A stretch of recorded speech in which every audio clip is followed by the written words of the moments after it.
الحمد للہ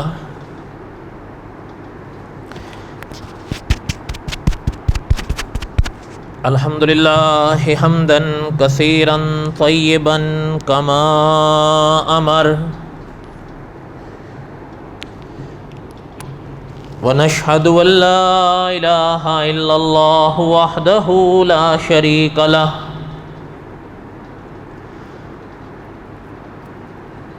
ونشهد ان سیدنا وسندنا ومولانا محمدا عبده ورسوله اما بعد اعوذ باللہ من الشیطان الرجیم بسم اللہ الرحمن الرحیم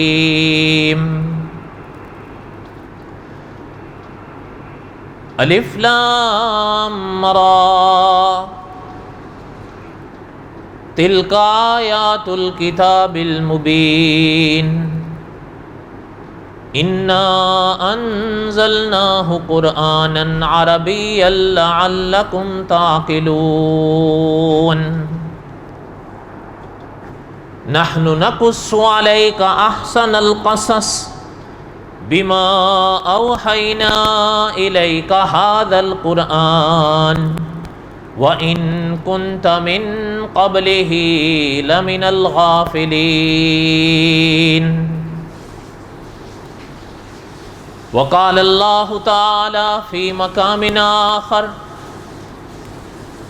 لقد كان لكم في رسول الله أسوة حسنة وقال اللہ تعالی فی مقام آخر قل ان کنتم تحبون اللہ فاتبعونی یحببکم اللہ ویغفر لکم ذنوبکم واللہ غفور رحیم وقال النبی صلی اللہ علیہ وسلم من یرد اللہ بہ خیرا یفقہ فی الدین صدق اللہ العظیم وصدق رسولہ النبی الکریم ونحن علی ذلک لمن الشاہدین والشاکرین والحمد للہ رب العالمین اللہم صلی علی محمد وعلی آل محمد کما صلیت علی ابراہیم وعلی آل ابراہیم انکا حمید مجید اللہم بارک علی محمد وعلی آل محمد کما بارکت علی ابراہیم وعلی آل ابراہیم انکا حمید مجید یا ربی صلی وسلم دائما ابدا علی حبیبک خیر الخلق کلہم هو الحبیب الذی ترجا شفاعته لکل حول من الاحوال مقتحم ہمہ قسم کی حمد و ثنا اللہ ذات لم یزل لا یزال کی پاک ذات کے لیے صدق کے دل سے لا تعداد مرتبہ درود و سلام امام الانبیاء حضرت محمد الرسول اللہ صلی اللہ علیہ وسلم کی پاک ذات کے لیے قصص الانبیاء علیہم السلام کا سبق میں دہرا رہا تھا اور حضرت موسیٰ علیہ السلام کے واقعات کو میں پڑھ رہا تھا۔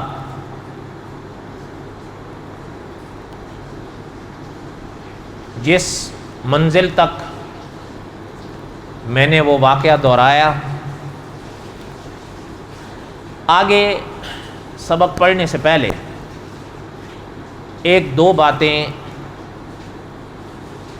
جو اس موقع پر علماء نے لکھی ہیں، میرا خیال یہ ہے کہ ان کو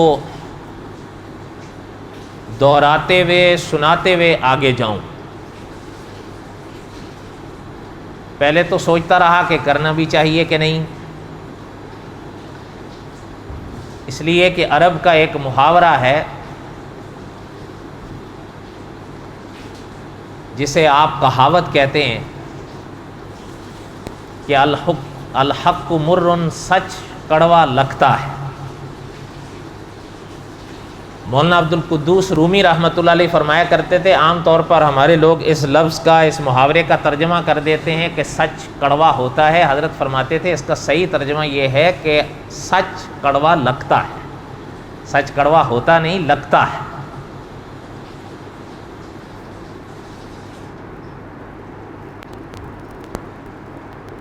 پھر یہی طے کیا کہ بہرحال کڑوا لگے یا میٹھا لگے، صحیح بات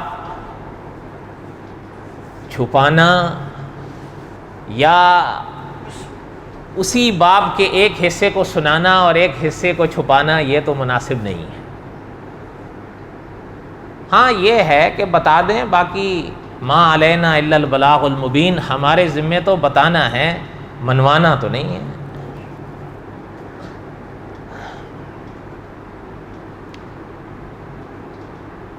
بھئی بات یہ ہے کہ قصص الانبیاء تو ظاہر بات ہے، آپ نے پہلے بھی سن رکھا ہوگا، آپ میں سے کئی حضرات نے پڑھ رکھا بھی ہوگا،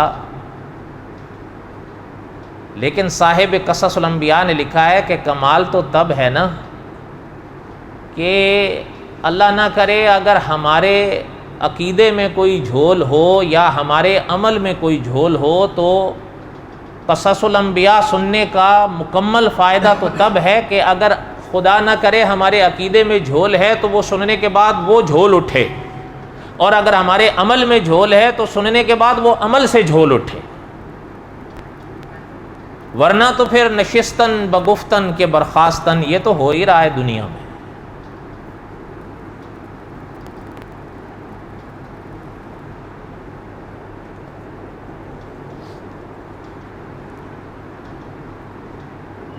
جو سبق دہرانا تھا اس کے لیے یہ وقت تو خیر بہت تھوڑا ہے، لیکن خلاصہ بہرحال ضرور عرض کروں گا کہ سچی اور صحیح بات یہ ہے کہ وہ حصہ چھوڑ کے آگے بڑھنے کے لیے ضمیر اجازت نہیں دے رہا تھا، ورنہ شاید آپ میری بات کے ساتھ اتفاق کریں یا نہ کریں، کئی دن سے میں سوچتا رہا کہ اس کو بیان کروں یا اس حصے کو چھوڑ دوں۔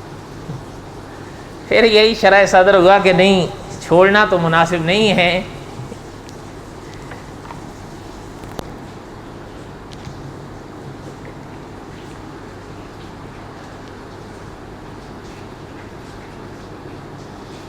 بات یہ ہے، اس باب میں علماء نے کئی باتیں لکھی ہیں، ان میں سے تو کئی ہم نے پڑھ لیں، اور کچھ باتیں ایسی ہیں کہ اسی باب میں علماء نے لکھی ہیں، اور ہر بات کا، مثلا قصص الانبیاء کی کتابوں کی ہر بات کا تعلق، ممکن ہے کچھ ایسی باتیں ہوں کہ عوام کی سطح پر علماء ضرورت نہ سمجھتے ہوں بتانی، وہ اپنی جگہ ہے بات، لیکن جو بات اس باب میں علماء نے لکھی ہے اور میں عرض کرنے چلا ہوں، اس کا تعلق میرا خیال یہ ہے کہ آپ صلی اللہ علیہ وسلم کے ہر امتی سے ہے۔ بھئی حضرت موسیٰ علیہ السلام کے واقعات یا حضرت ہارون علیہ السلام کے واقعات تو میں اور آپ پڑھتے رہتے ہیں، اور عین ممکن ہے کہ یہ جو میں نے گزشتہ 2 جمعوں میں حضرت کا یہ واقعہ دہرایا کہ جب حضرت موسیٰ علیہ السلام طور سے واپس تشریف لائے، آگے قوم کی حالت کو دیکھا تو تورات کی تختیوں کو ایک طرف رکھا، قوم کے آگے بھی حضرت موسیٰ علیہ السلام نے اظہار فرمایا، اور حضرت ہارون علیہ السلام پر تو اپنے جلال کو ظاہر فرمایا کہ حضرت کے سر اقدس کو پکڑ کے کھینچا۔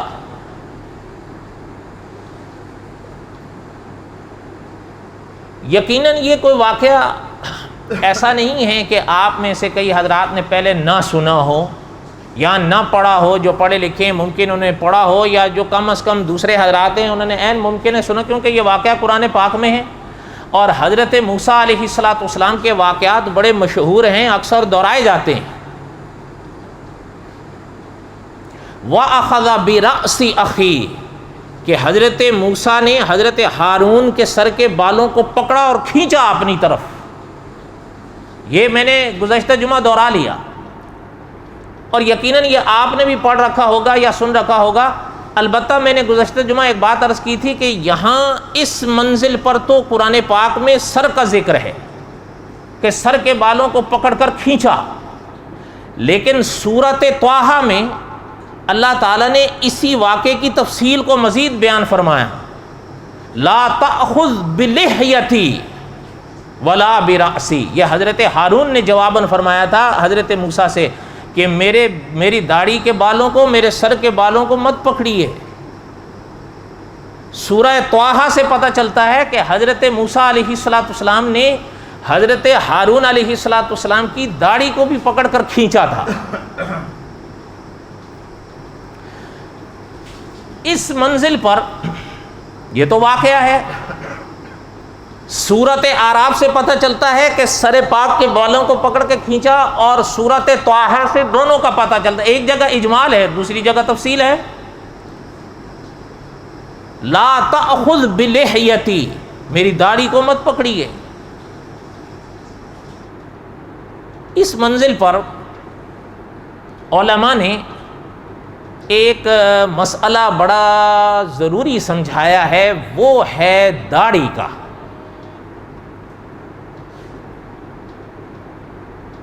عام طور پر سب کا تو خیر میں نہیں کہہ سکتا، لیکن عام طور پر یہ سنائی دیتا ہے کچھ لوگوں سے کہ وہ چہرے کی داڑھی کو سنت سمجھتے ہیں، سنت کہتے بھی ہیں، لیکن شاید سنت سمجھ کر یا کہہ کر اب واللہ عالم کہ ان کے ذہنوں میں اس کا کیا معنی آتا ہے. اگر ان کے ذہنوں میں اس کا معنی ہلکا آتا ہے تو یہ صحیح نہیں ہے. دیکھیں ایک بات ذہن میں رکھیے، جب تک انسان ایک کام کو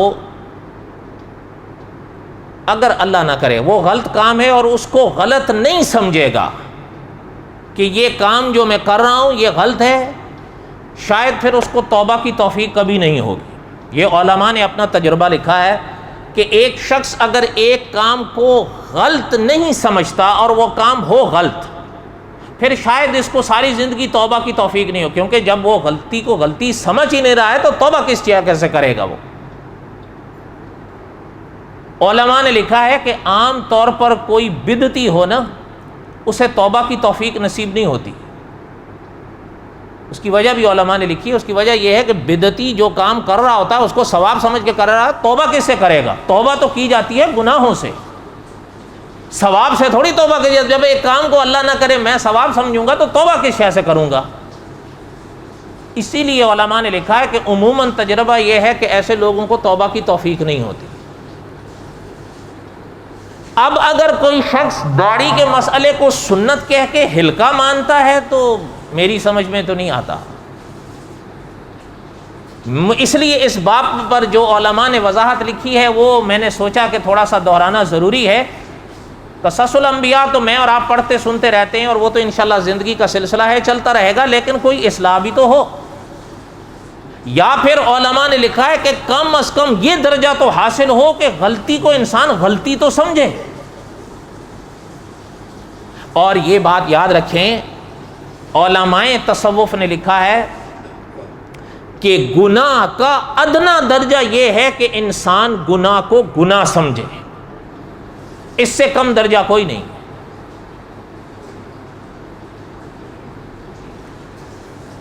سنت کا ایک معنی اگر اللہ نہ کرے کوئی شخص ہلکا لیتا ہے یہ مناسب نہیں ہے. البتہ اگلی بات سمجھانے سے پہلے میں آپ سے ایک چھوٹا سا سوال کروں گا. فجر کی 2 رکعت سنت ہیں اور 2 رکعت فرض ہیں. اب تھوڑا سا آگے بڑھ کے آ جائیے. عصر کی 4 رکعت سنت ہیں اور 4 رکعت فرض ہیں. ٹھیک ہے؟ اور بولو تو صحیح. فجر کی جو 2 رکعت سنت ہیں 2 رکعت فرضوں سے، ان کو پڑھنا چاہیے یا چھوڑنا چاہیے؟ آپ صلی اللہ علیہ وسلم کے فرامین احادیث طیبہ کی کتابوں میں ملتے ہیں کہ حضور نے فرمایا اگر تمہیں گھوڑے بھی روندیں تو ان سنتوں کو نہ چھوڑنا.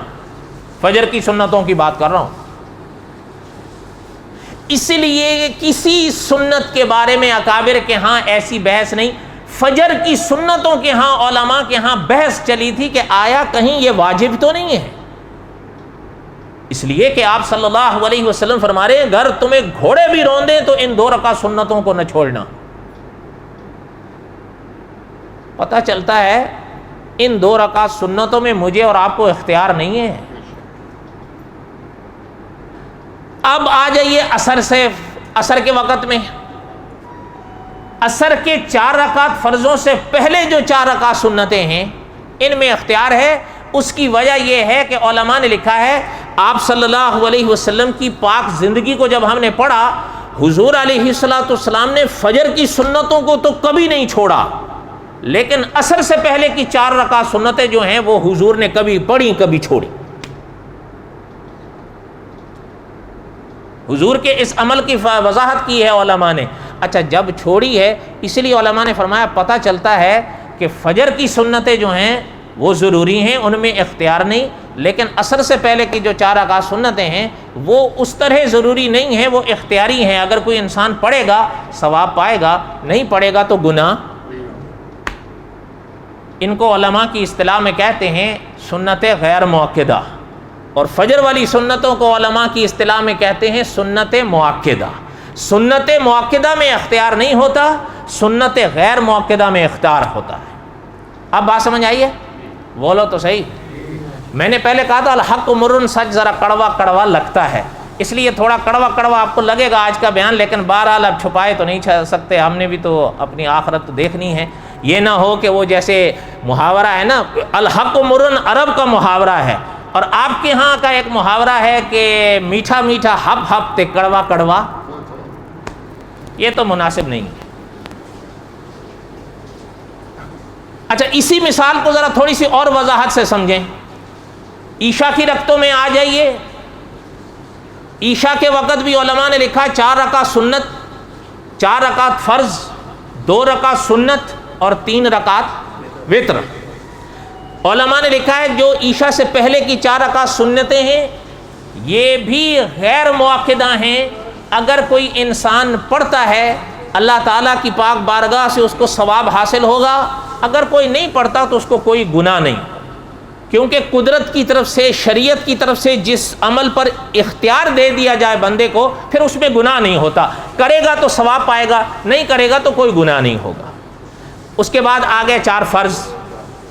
اب آپ بتائیں جو 4 رکعت سنت غیر مؤکدہ میں تو اختیار تھا، 4 رکعت فرضوں میں بھی اختیار ہے؟ وہ تو فرض ہیں، سوال ہی نہیں پیدا ہوتا. اس کے بعد آگے 2 رکعت سنت. عشاء کے 4 رکعت فرضوں کے بعد ان 2 رکعت سنتوں میں بھی نمازی کو کوئی اختیار نہیں ہے. علماء نے لکھا ہے یہ بھی مؤکدہ ہیں. پتہ چلتا ہے عشاء کے 4 فرضوں سے پہلے کی جو 4 رکعت سنتیں ہیں یہ اختیاری ہیں، اور دوسری جو ہیں فرضوں کے 4 رکعت کے بعد جو 2 رکعت سنتیں ہیں وہ انسان نہیں چھوڑ سکتا، اس میں اختیار نہیں ہے، انسان نے ادا کرنی ہی کرنی ہے. ٹھیک ہو گیا کہ نہیں؟ اچھا اس کے بعد آ جائیے 3 رکعت وتر. آپ صلی اللہ علیہ وسلم نے فرمایا جو وتر چھوڑتا ہے وہ ہم میں سے نہیں ہے. یہ آپ صلی اللہ علیہ وسلم کے فرمان کو سمجھیں. حضور نے فرمایا جو وتر چھوڑتا ہے وہ ہم میں سے نہیں ہے. علماء نے لکھا ہے آپ صلی اللہ علیہ وسلم کا یہ فرمان واضح کر رہا ہے کہ وتر کی 3 رکعتیں یہ واجب ہیں، اور واجب یہ فرضوں کے نیچے والا مرحلہ ہے، سنتوں سے اوپر والا مرحلہ ہے. اس لیے علماء نے لکھا ہے اگر اللہ نہ کرے کسی انسان کی عشاء کی نماز اگر چھوٹے گی تو عشاء کے 4 فرض بھی قضا کرے گا تو وتر بھی قضا کرے گا. جس طرح مسافر عشاء کے فرض نہیں چھوڑ سکتا تو فقہائے احناف علماء نے لکھا ہے مسافر وتر کی 3 رکعتیں بھی نہیں چھوڑ سکتا. پتہ چلتا ہے کہ مؤکدہ احکام میں یا واجبات میں انسان کو اختیار نہیں ہوتا. یہاں تک بات سمجھ میں آئی ہے آپ حضرات کو؟ اب اگلی بات سنیں. جہاں تک مسئلہ آیا ہے داڑھی کا، علماء نے لکھا ہے یہ شاید عوام میں سنت کا لفظ جو مشہور ہوا، واللہ عالم کہ وہ اس کا معنی مراد کیا لے لیتے ہیں. اگر وہ اس کا معنی یہ لیتے ہیں کہ داڑھی کی جو سنت یہ اختیاری ہے تو یہ غلط ہے. اگر ان کے ذہنوں میں یہ معنی آتا ہے تو داڑھی کی سنت اختیاری نہیں ہے کہ آپ کو اختیار ہو کہ آپ رکھیں یا نہ رکھیں. نہ، آپ رکھیں گے، اگر نہیں رکھیں گے تو گناہ ہوگا. بس یہ خلاصہ ہے اس سارے بات کا. اور یہ میں نے پہلے عرض کیا، ایک بات کو ذہن میں رکھ لیں کہ گناہ کا ادنا درجہ یہ ہے کہ انسان گناہ کو گناہ، پھر انشاءاللہ آج نہیں تو کل نہیں تو پرسوں توبہ رجوع کی توفیق ہو جائے گی، کیونکہ انسان کو احساس ہوتا ہے نا کہ میں غلط ہوں. بلکہ عین ممکن ہے کہ زندگی کے اس مرحلے پر شاید توفیق نہ ہو، آگے ہو جائے. علماء نے لکھا ان کو امید ہوتی ہے حاصل ہونے کی، کیونکہ ان کے دل میں ایک احساس تو پل رہا ہوتا ہے کہ یار میں کوئی غلطی تو کر رہا ہوں. اور ویسے یہ غلطی ہے، سیدھی بات ہے، کوئی مانے یا نہ مانے یہ غلطی ہے.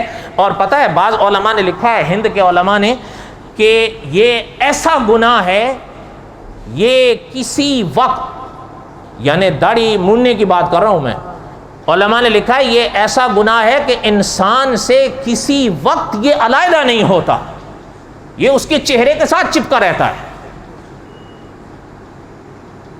اسی لیے علماء نے لکھا ہے کہ آپ صلی اللہ علیہ وسلم کے فرامین اور آپ صلی اللہ علیہ وسلم کی اداؤں کو سامنے رکھتے ہوئے فقہاء نے فیصلہ کیا ہے کہ یہ واجب ہے. اور جن علماء نے اس کا معنی سنت سے کیا ہے اس کی بھی وضاحت حضرت سید میاں محمد صاحب رحمۃ اللہ علیہ نے لکھی ہے کہ ان علماء نے بھی اس کا معنی مراد سنت مؤکدہ لیے ہیں، غیر مؤکدہ نہیں لیے ہیں. دوسرے علماء نے تو صاف اس کو واجب کا درجہ دیا، لیکن حضرت نے لکھا ہے کہ اگر بعض لوگوں کے ذہن میں سنت کے لفظ سے شبہ آتا ہے تو ان علماء کے نزدیک بھی یہ مؤکدہ کے درجے میں ہے. مؤکدہ میں اختیار ہوتا ہے. ہر انسان صبح کے جب 2 فرض پڑھتا ہے تو اس سے پہلے 2 رکعت سنت پڑھتا ہے. بلکہ عام طور پر لوگوں کو اتنا احساس ہوتا ہے کہ وہ پوچھتے ہیں کہ جی اگر میں آؤں اور نماز جماعت کی ہو رہی ہو اور سنتیں نہ پڑھی ہوں تو میں کیا کروں؟ پوچھتے ہیں یا نہیں پوچھتے؟ عام طور پر لوگ پوچھتے ہیں یہ مسئلہ، اس لیے کہ ان کے دل میں احساس ہے. پتہ چلتا ہے سنت مؤکدہ کا ایک مقام ہے، تو جب سنت مؤکدہ کا یہ مقام ہے تو داڑھی کا مقام اس سے کم نہیں ہے. بلکہ دوسرے علماء نے اس کو واجب قرار دیا ہے کہ یہاں سنت مؤکدہ سے بھی انہوں نے مراد اس کا واجب معنی لیا ہے کہ یہ واجب کے درجے میں ہے. اور جیسے 3 رکعت وتر عشاء کے واجب ہیں ان میں انسان کو اختیار نہیں، تو پھر چہرے کی داڑھی پر بھی انسان کو اختیار. اور یہ بھی یاد رہے آپ صلی اللہ علیہ وسلم کی حدیث سے ہی علماء نے لیا ہے. آپ صلی اللہ علیہ وسلم کی حدیث ہے، حضور نے فرمایا داڑھیوں کو بڑھاؤ. فقہاء نے لکھا ہے یہاں پر آپ صلی اللہ علیہ وسلم نے جو صیغہ استعمال فرمایا ہے وہ امر کا ہے. یہ مولانا محمد منظور نعمانی رحمۃ اللہ علیہ نے لکھا ہے. حضرت فرماتے ہیں آپ صلی اللہ علیہ وسلم نے جو صیغہ استعمال فرمایا وہ امر کا ہے، اور امر کا صیغہ واجب کے لیے ہوتا ہے. اچھا میں آپ سے پوچھتا ہوں، کلام پاک احادیث طیبہ کے معنی اور صیغوں کو میں اور آپ بہتر سمجھتے ہیں یا علماء بہتر سمجھتے ہیں؟ اس لیے کہ انہوں نے ان پہ زندگیاں کھپائی ہوتی ہیں. اس لیے یہاں جو بات تھی نا حضرت ہارون علیہ السلام کی، اسی باب میں علماء نے لکھا ہے یہ مسئلہ. کیوں؟ حضرت ہارون علیہ السلام فرما رہے ہیں نا حضرت موسیٰ سے کہ لا تأخذ بلحیتی، بھائی میری داڑھی کو نہ پکڑ. پتہ چلتا ہے محترم کی داڑھی تھی تبھی تو حضرت موسیٰ نے پکڑی تھی. اور صاحب قصص الانبیاء نے تو یہاں تک لکھا ہے صاحب قصص الانبیاء لکھتے ہیں کہ یاد رہے کہ صحابہ اکرام رضوان اللہ تعالی علیہم اجمعین یا انبیاء علیہم الصلاۃ والسلام، یہ پاک طبقے یا طبقات یہ تصور بھی نہیں کر سکتے تھے کہ ہو انسان خدا کا بندہ لیکن چہرے کو صاف کر دے. ان میں تو یہ تصور ہی نہیں تھا. آج آپ اور ہم اس مرض میں پڑے، لیکن اللہ نہ کرے اگر ہم اس مرض کے روگی ہوئے تو اس کو کم از کم غلط تو سمجھیں. اچھا ایک چیز ہے، ہو سکتا ہے آپ نے پہلے کہیں اکابر سے سنی ہو، نہ سنی ہو تو ابھی سن لیں. آپ صلی اللہ علیہ وسلم کے وضو کی سنتیں ہیں نا کتابوں میں، کہ آپ صلی اللہ علیہ وسلم وضو فرماتے تھے تو حضور کی سنتیں تھیں کلی کرنا، ناک میں پانی ڈالنا، ہاتھوں کو صاف کرنا، مسواک کرنا وغیرہ وغیرہ. اچھا آپ صلی اللہ علیہ وسلم کی وضو کی سنتوں میں فقہاء نے لکھا ہے کہ حضور اپنے چہرے کی داڑھی کا خلال فرماتے تھے. اس لیے صاحب قصص الانبیاء، اچھا حضور فرماتے تھے تو صحابہ بھی کرتے تھے، اس لیے صاحب قصص الانبیاء نے لکھا ہے کہ صحابہ تو یہ تصور بھی نہیں کر سکتے تھے کہ ہو آدمی مسلمان لیکن اس کو صاف کر دے. اگر ہمارے اندر یہ مسئلہ آیا ہے تو ہمیں چاہیے، دیکھیں میں یہ کسی کے لیے نہیں کہہ رہا ہوں کہ یہ آپ کے لیے میرے لیے، میں پہلے خود کو مخاطب کر رہا ہوں. اگر آپ میں سے کسی میں یہ مسئلہ نہیں ہے تو فبیا ہے تو پھر اللہ تعالیٰ سے اصلاح کی توفیق مانگا کریں، اور کم از کم اس کا ادنا درجہ یہ ہے کہ غلطی کو غلطی مانے انسان. ایک بات سننا، قاری طیب صاحب رحمۃ اللہ علیہ وہ محتمم دارالعلوم دیوبند 50 سال جو دیوبند کے محتمم رہے. میں نہیں جانتا آپ جانتے ہیں کہ نہیں، ایک نام آپ نے سنا ہوگا مولانا محمد قاسم نانوتوی رحمۃ اللہ علیہ. یہ وہ شخصیت تھیں جنہوں نے دارالعلوم دیوبند کی بنیاد رکھی تھی. دارالعلوم دیوبند اسلامی یونیورسٹی عظیم بر صغیر، ہزاروں علماء کا جہاں سے جنم ہوا، یہ دارالعلوم دیوبند کی اینٹ مولانا قاسم نانوتوی رحمۃ اللہ علیہ نے رکھی تھی. اور یہ کون تھے؟ یہ قاری طیب صاحب رحمۃ اللہ علیہ محتمم دارالعلوم دیوبند کے دادا تھے. مولانا قاری طیب صاحب رحمۃ اللہ علیہ یہ پوتے تھے مولانا قاسم نانوتوی کے. حضرت کے خطبات چھپے تھے کسی زمانے میں، ان خطبات کے چوتھے حصے میں ایک بات ہے، وہ ذرا سننا.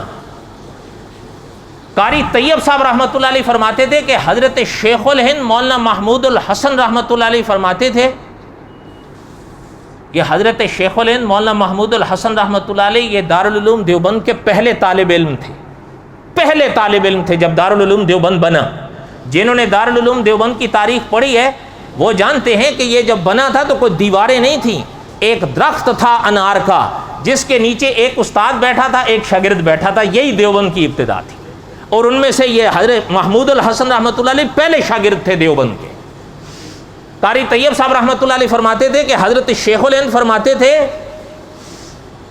کہ استاد محترم مولانا قاسم نانوتوی رحمۃ اللہ علیہ فرمایا کرتے تھے کہ امام غزالی رحمۃ اللہ علیہ فرماتے تھے، بات کو سننا، حضرت فرماتے تھے کہ امام غزالی رحمۃ اللہ علیہ فرماتے تھے کہ امام اوزاعی رحمۃ اللہ علیہ کا ایک جملہ ہمیں ملا.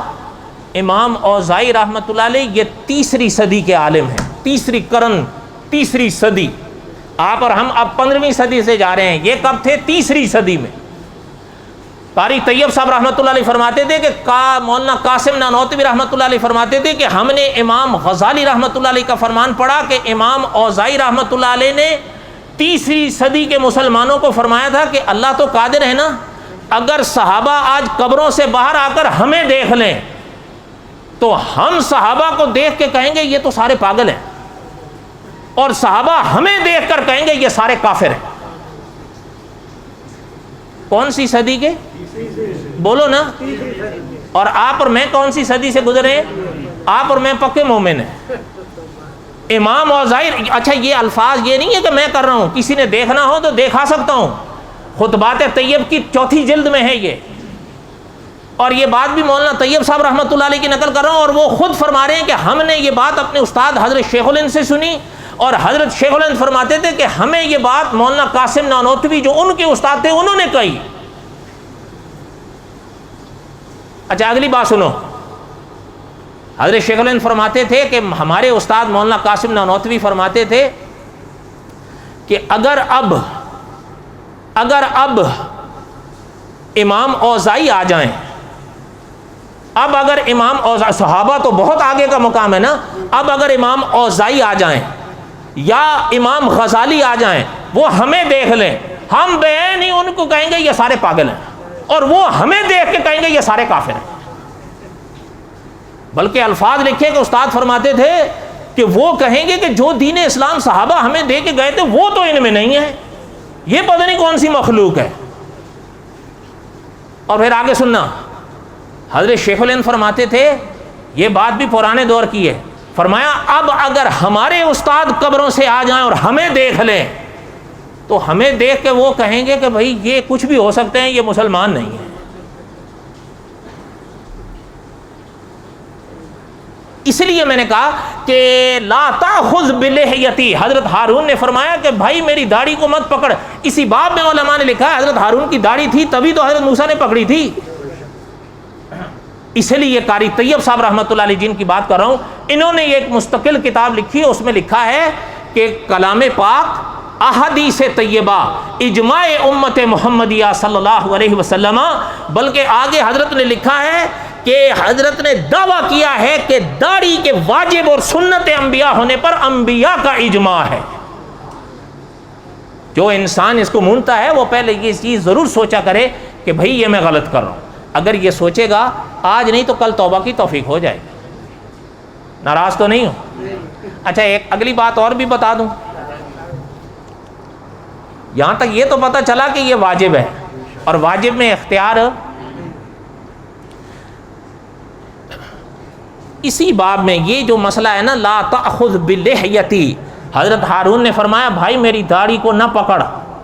قاری طیب صاحب رحمۃ اللہ علیہ اور شیخ العرب والعجم مولانا حسین احمد مدنی رحمۃ اللہ علیہ، ان حضرات نے لکھا ہے پتہ چلتا ہے کہ حضرت ہارون کی داڑھی کم از کم ایک مٹھی ضرور تھی تبھی تو ہاتھ میں آئی تھی۔ نہیں سمجھ آئی بات؟ اب سارے ڈھیلے ہو گئے ہو۔ یہ میں مذاق نہیں کر رہا ہوں، آپ نے مجھے نہیں پتا آپ نے وہ پڑھا ہے یا نہیں سنا ہے۔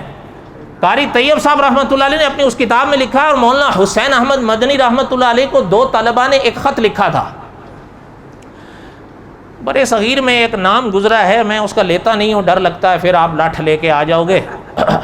اب مسئلہ یہ ہے کہ ہمارا کسی کے ساتھ کوئی ذاتی اختلاف تو نہیں ہے، لیکن اس نے جو کچھ لکھا وہ بڑا بھیانک تھا۔ اس کے حوالے سے دو اسٹوڈنٹ، یعنی مدرسے کے طالب علم بھی نہیں، اسٹوڈنٹ تھے یونیورسٹی کے، جنہوں نے مولانا حسین احمد مدنی رحمۃ اللہ علیہ کو خط لکھا تھا۔ حضرت نے ان کے خط کے جواب میں جو باتیں لکھی وہ بھی اس کتاب میں شامل کی گئیں۔ حضرت نے بھی اس موقع پر لکھا ہے کہ لا تأخذ بلحیتی، سورہ طٰہٰ سے تو صاف پتہ چل رہا ہے حضرت موسیٰ نے جو حضرت ہارون کی داڑھی پکڑی، حضرت مدنی رحمۃ اللہ علیہ نے لکھا ہے جو داڑھی مشت سے کم ہو وہ کبھی مٹھی میں آتی نہیں۔ تجربہ کر لو، آپ میں سے کئیوں کی تو ہے، وہ ذرا دیکھ لیں آتی ہے یا نہیں آتی۔ نہیں آتی، مجھ سے کم تو ہاتھ میں آتی نہیں۔ اس لیے علماء نے لکھا ہے کہ حضرت موسیٰ کے ہاتھ میں جو حضرت ہارون کی داڑھی آئی تو پتہ چلتا ہے کہ وہ مجھ سے بڑی تھی تبھی تو آئی ہے۔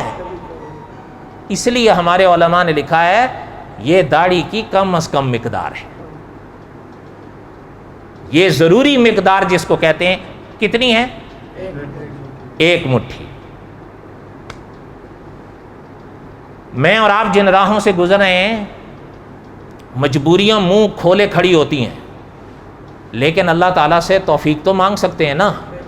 اور بولو تو صحیح، یہ احساس تو دل میں ہونا چاہیے کہ یار کچھ ہم سے غلطی ہو رہی ہے۔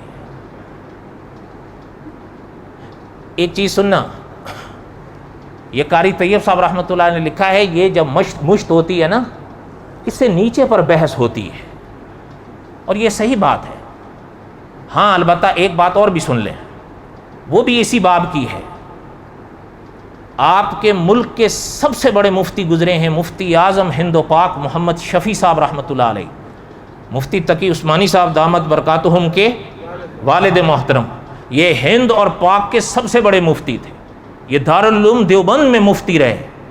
اب تو میرے جیسوں کا دور آ گیا نا، ورنہ ایک دور ہوتا تھا کہ علماء اسے عالم مانتے تھے جس نے دیوبند میں پڑھایا ہو۔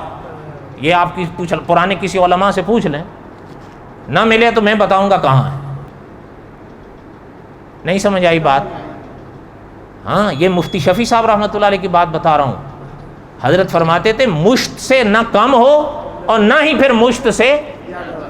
شافعی حضرات نے جو لکھا ہے وہ ان حضرات پر، ہم تو آپ اور میں تو شافعی نہیں ہیں، اور بولو تو صحیح، آپ اور ہم تو حنفی ہیں، حنفیوں کا مسئلہ تو یہی ہے۔ یاد رکھیں حضرت عبداللہ بن عمر رضی اللہ عنہما یہ حضور کے جانثار صحابی ہیں۔ علماء نے لکھا ہے حضرت اپنی داڑھی کی مشت میں جو بال آتے تھے اس سے جو بڑے ہوتے تھے حضرت کاٹ دیتے تھے۔